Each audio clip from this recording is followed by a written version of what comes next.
आपका जो एकता के साथ आगे चलना बढ़ना हर उस मुश्किल को हल कर सकता है जिसको हम समझते हैं अभी बहुत बड़ी बात है। इसी एकता को बढ़ाते हुए आगे आने वाले आंदोलनों को मजबूत करते हुए हम किसान आंदोलन को उन शिखरों पे लेके जाएंगे जहां इस तरीके की लूट के अड्डे बंद हो, बेरोजगारी बंद हो और खुदकुशियां बंद हो, कर्जे ना हो, एमएसपी हो, खरीद की सरकारी गारंटी हो, हमारे नौजवानों को नौकरियों के लिए सड़कों पर न रुलना पड़े, जो शिक्षा वो महंगी ना हो, सेहत सुविधाएं हो, इन तमाम चीजों के लिए एकता से लड़ना पड़ेगा। आप सभी लोग दूर से नजदीक से यहाँ आए और खास करके नजदीक वाले साथी जिन्होंने चाय पानी और दूसरी सेवा की है, उसमें भाई विकास चौरान और 2 भाई खेदड़ के पकड़ रखे हैं सरकार ने और जमानत के नाम पर तारीख पे तारीख दिए जा रहे हैं।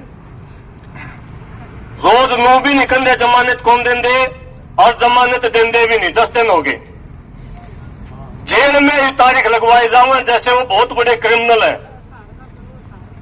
हमारा स्पष्ट संदेश है कि सरकार वो नौजवान साथियों का बाहर करे। वो समझौता आया था संयुक्त किसान मोर्चे के साथ में और समझौते में सारे केस वापसी का समझौता आया था। तत्कालीन जो उमाशंकर जी थे उनके अधिकारी, बड़े अधिकारी, उनके साथ चंडीगढ़ में मीटिंग होकर समझौता हुआ।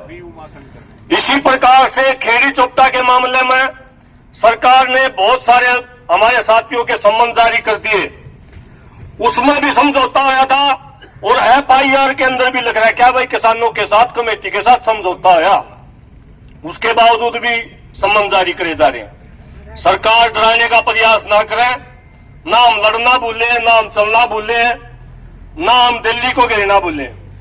अगर हमारे भाइयों को रिहा नहीं किया तो जल्दी कोई संयुक्त किसान मोर्चा बड़ा फैसला लेके हमारे भाइयों को रिहा करने का काम करेगा। आंदोलन के केस कहीं भी होते हैं।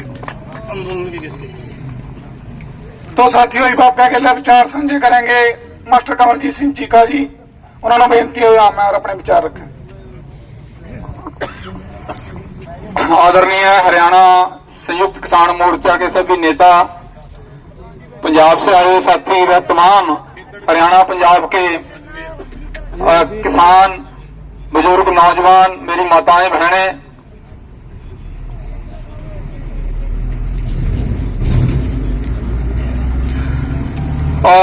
सबसे पहले तो आप सभी का धन्यवाद है कि आप बहुत दूर दूर से चलकर यहां आए और लंबे समय तक अनुशासित तरीके से सभी संगठनों के साथी अपनी ड्यूटी पर बैठे रहे, पंडाल में बैठे रहे और पूरा अनुशासन का परिचय दिया।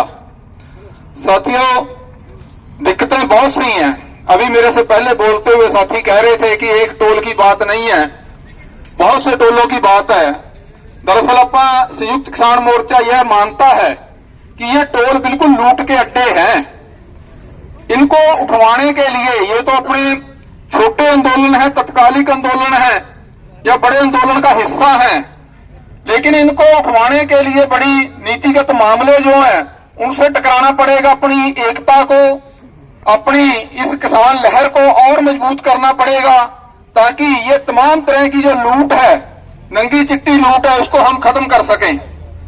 साथियों, जब आप यहां आकर बैठे थे उससे पहले भी संदेशे आने लगे थे कि आके बातचीत कर लो, लेकिन मामला यह बनता है कि ये टोल वाले जो भी लोग हैं यहां, वो इतने मतलब के गुंडागर्दी और दूसरी प्रकार का बिहेव जो करते हैं लोगों के साथ, किसान नेताओं के साथ, तो इसके लिए कुछ ना कुछ तो उनको मतलब सजा मिलनी चाहिए।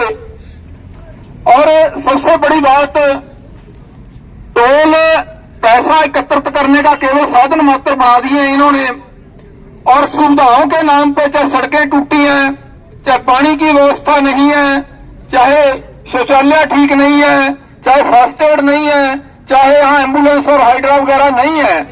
तो बातचीत हुई है प्रशासन के होते हुए टोल प्रबंधकों से, जिसमें एसडीएम साहब भी थे, डीएसपी साहब भी थे, एसएचओ और अन्य पुलिस और प्रशासन के अधिकारी थे। तो हमने अपनी पूरी बात रखी है। कुछ चीजों का टोल प्रबंधन ने कहा है कि हमारे पास प्रबंध है, लेकिन ज्यादातर चीजों की बहुत कमियां हैं।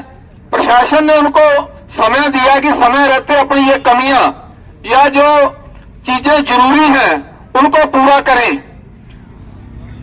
दूसरी बात साथियों ये है कि 20 किलोमीटर के रेडियस जो दायरा है वहां बात आती है कि टोल नहीं लगना चाहिए। जो टोल के 20 किलोमीटर के दायरे में गांव है वहां हमने बहुत पुख्ता तरीके से, बहुत पक्याई से बात ये रखी है और प्रशासन ने भी ये माना है और जो टोल मैनेजर हैं, जो प्रबंधक हैं, उन्होंने ये बात मानी है कि हम जो टोल की कंपनी है, क्योंकि सड़कें कोई बनाता, टोल कोई लगाता है, जो टोल की कंपनी है उस कंपनी से बातचीत करते हैं और उसका कोई ना कोई हल निकालते हैं। उसके बाद यदि कोई हल निकलता है तो अपन 20 किलोमीटर के दायरे के जो गांव है उनकी लिस्ट दे सकते हैं। पर ये चीजें इतनी आसान नहीं है। संयुक्त किसान मोर्चा ने यह निर्णय लिया है कि ये केवल और केवल अभी उनके कहने की बात है जो 20 किलोमीटर वाली है, और जो 7 गांव है जिनको पहले ही छूट मिली हुई है वो छूट बिल्कुल बरकरार रहेगी। उनकी छूट में किसी तरह की कोई कटौती नहीं की जाएगी। और दूसरे गांवों के बारे में जो उच्च अधिकारी हैं इनकी टोल कंपनी के, उनसे मैनेजर और अन्य लोग जो बात करेंगे और जो भी उसका फैसला होगा वो अपने पास आ जाएगा। उस फैसले के मद्देनजर अपन अगला कोई भी निर्णय लेंगे। एक साथियों बात आई सामने कि जो फास्टैग वाली गाड़ी है उनका टोल और जो फास्टैग से बिना गाड़ी है उनका टोल डबल लिया जाता है। तो हमने यह बात रखी, वहां नोटिफिकेशन भी जो भारत सरकार का निकला हुआ है वो मंगवाया गया, उसको पढ़ा गया, देखा गया। तो वहां पर यह मानना है टोल प्रबंधक ने कि हम जो फास्टैग वाली लेन है उसमें तो फास्टैग लगेगी ही, मतलब कि कार या गाड़ी निकलेगी, नहीं तो दुगना पैसा लगेगा जो तरीके से चल रही है। लेकिन जो फास्टैग के बिना लेन है उसमें यदि फास्टैग नहीं लगा हुआ या उसमें पैसे नहीं है तो ये उस अपना गेट से केवल और केवल नॉर्मल रेट की पर्ची कटेगी, वहां डबल पर्ची नहीं कटेगी। ये बिल्कुल तय हुआ अपना उनसे।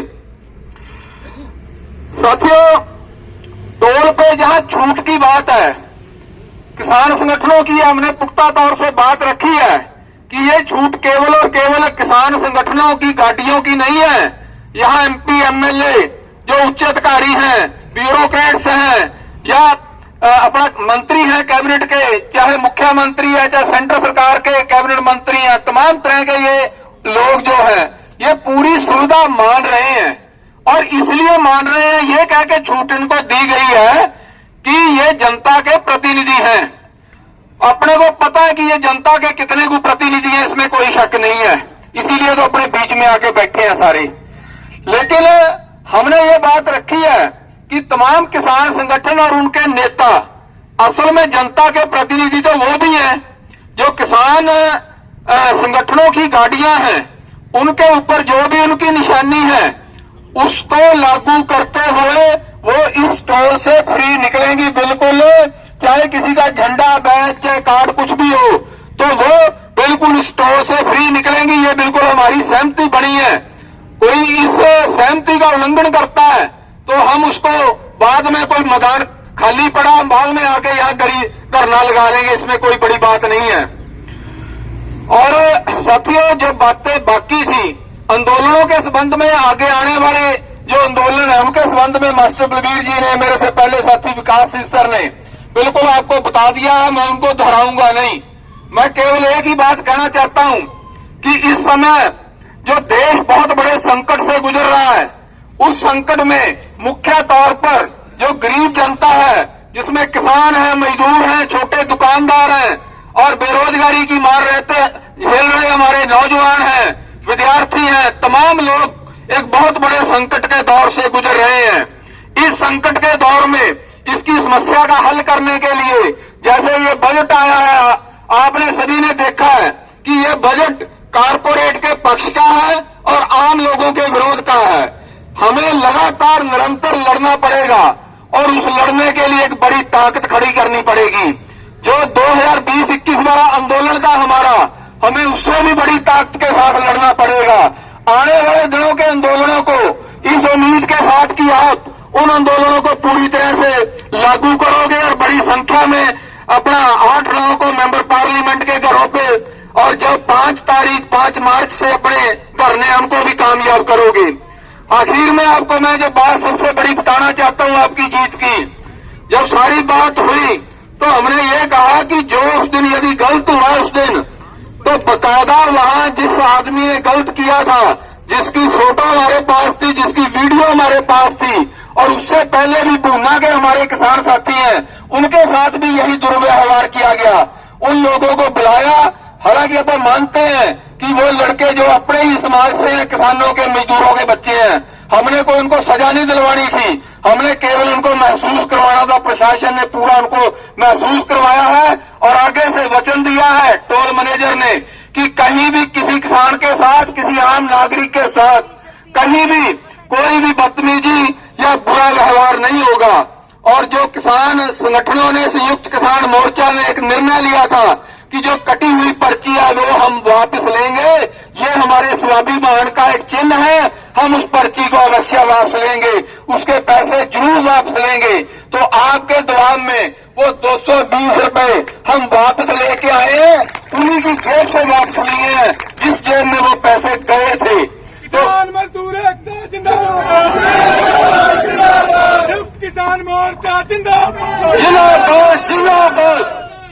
तो ये बातें इसलिए विस्तार से मैंने की है कि आपकी एकता हर वो काम कर सकती है।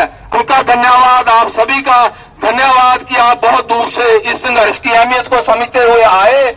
और इसके साथ ही हम आज के इस धरने को समाप्त करते हुए आपसे फिर अपील करते हैं कि अपनी एकता को मजबूत करें और आगे वाले आंदोलनों के लिए तैयार रहें। आप सभी का बहुत बहुत धन्यवाद।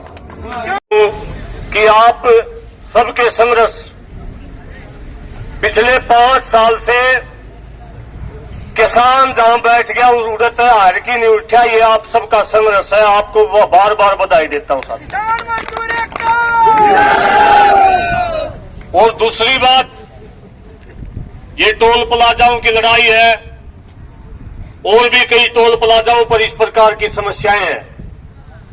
ये खटखट टोल प्लाजा से एक संदेश है बाकी के टोल प्लाजाओं को भी भाई, हम ना तो किसी टोल प्लाजा का नुकसान करना चाहते, ना हमारी गाड़ियां में तेल फालतू, अगर रोज रोज हम टोल प्लाजा है रहा।